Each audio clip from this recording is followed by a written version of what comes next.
Hello everybody, welcome back to another video. It is me, Abby Abadoo, and you can see I have a guest here. I don't know if she's going to eat any of the carrot. Leave it on my leg for her to eat.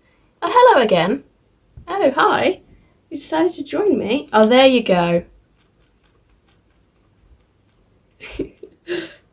Now you're comfy, you want to eat.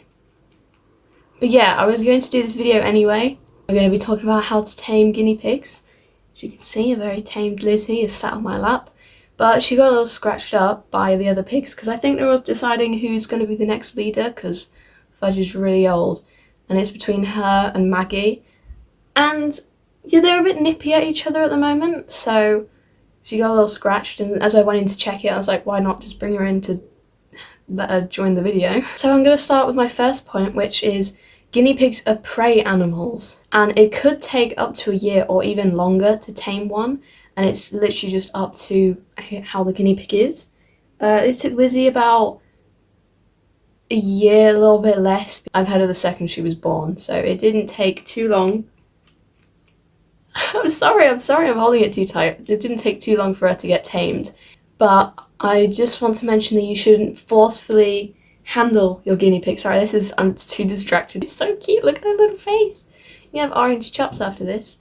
So yeah, I'd like to mention that you shouldn't forcefully handle the guinea pig because it can just push you back. If you're putting your hands in there and they're not wanting to be held, then it's not a good idea to keep forcing that because they're just gonna run away. Use food. As you can see, it's working right here. If they associate you with food, then you're basically their best friend. Guinea pigs only really love you because you feed them and give them yummy vegetables. Like I'm doing here, hand feeding them is really good. They can smell your hands. When you're doing this, you can stroke their head, stroke their back. Stay away from their bum. They don't like their bums being touched really, unless you have a weird guinea pig and they don't mind it, like Fudge. You can also do this while they're drinking. It's just anything to make your touch associated with food, drink, good things, treats, hay, things like that. When you are about to go pick them up, you don't want to go in from the top, if that makes sense. You don't want to, let me swap hands so that I can demonstrate this for you guys. You don't want to pick them up from the top because, did you just drop it? You got carrot all over me. Because they're prey animals, like I said in the beginning. If you do it like this way, they think, oh, eagle, and they're gonna run away. So when I pick my pigs up, what are you doing, Lizzie? I do it from underneath and I kind of slowly put my hand out. What are you doing? Where are you going? When I do it, I put my hand out for them and slowly scoop them up from underneath, and I will show you that in a minute. So when you pick them up, scoop them from underneath and hold them like this. Like that, if that makes sense. I'm sorry I disturbed your carrot eating, Lizzie.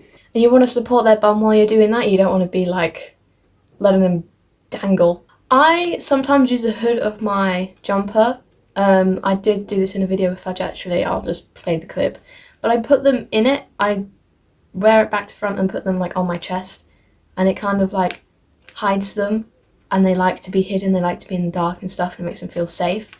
And it also holds them and supports them, which is good. You can also do it with a blanket. I do the blanket thing a lot with Maggie and Flo because they are like, hate being touched. If I touch them and they are like, oh, okay, that's like really good because they never like to be picked up or anything. I keep getting distracted. She's just too cute. Look at her little face. This is her reward because I cut her nails as well and she let me check out her little scratch. Yeah, I use blankets, hoodies, even towels if you strangely don't own one blanket in your house. Anything to kind of support them in the beginning. There are also bonding pouches you can buy. I see a lot of them come up on Etsy and things, but I don't really see the point in buying that when you can have a hoodie, unless you don't want them to pee in your hoodie. They usually give you a warning.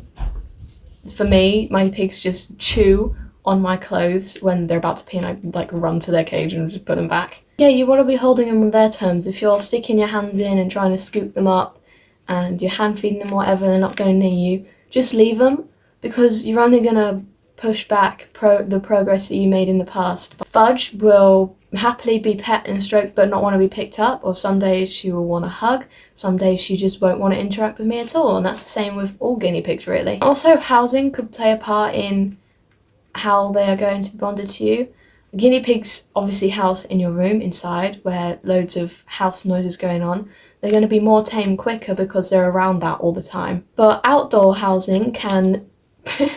I can't stop looking at you, you're so adorable. Outdoor housing can make it harder to tame them because, you know, they're outside in the quiet, they're not hearing the hoover or hearing just general noises, they can't smell you all the time. Guinea pigs are always painted as a starter pet, and they're easy to handle. But if anything, it's opposite. They are quite hard to tame, hard to handle. They're expensive. A lot of people say they're not expensive, but they are. They're really expensive. And this is one of the points why I think the guinea pigs aren't a good pet for young children. Unless your parent is there and they know exactly what they're doing and they're prepared to take charge and look after them if your child gets bored or whatever. They require loads of research and they're not complicated, but also not easy, if that makes sense. Some signs that a guinea pig is comfortable with you is 1, eating from your hand, eating in front of you, eating on you, like right now. Another one is them grooming you back. I have actually got a video of Fudge doing this and I've wanted an excuse to show it for ages. I'll play it now, but they can lick you, maybe nibble you a bit, not hard or anything, not biting. I've been bit. It's nowhere near their little nibbles, and they're basically just kind of, it's the equivalent of a dog licking you, basically. Even cleaning themselves, because cleaning themselves, they put themselves in like a vulnerable position. Or death sleeping. I have witnessed death sleeping with Fudge. And I do have to sit there and be like, but again, sleeping on their side. But yeah, those are some of the ways that you can tame a guinea pig. And I hope you liked us little special guest here. I think she's only here because I gave her carrots, to be honest. If she had no snacks, she would not be here. She would be off. Food is the only thing keeping her sat on my lap right now. You're being so brave today. Yeah. That's a big chunk of carrot you just bit. I don't want to move you now, but the camera's all the way over there and I don't want to move you. I'm just going to sit here until you finish the carrot and get bored of me. Look at this girl. Look at this pretty girl. Oh, she knows she's pretty. She knows she look good. Oh, you like that chin scratch? Oh, yes. Look at that fatness. Oh. Look at that chub. Look at that chub down there. Look at all your chubs. I don't know if you see your little orange chops. Your orange chops from your carrot. I got peed on. Maybe I should have taken a warning of the little nibble at my jumper as she wanted the toilet. I'm going to transport her back home now and she just sat there.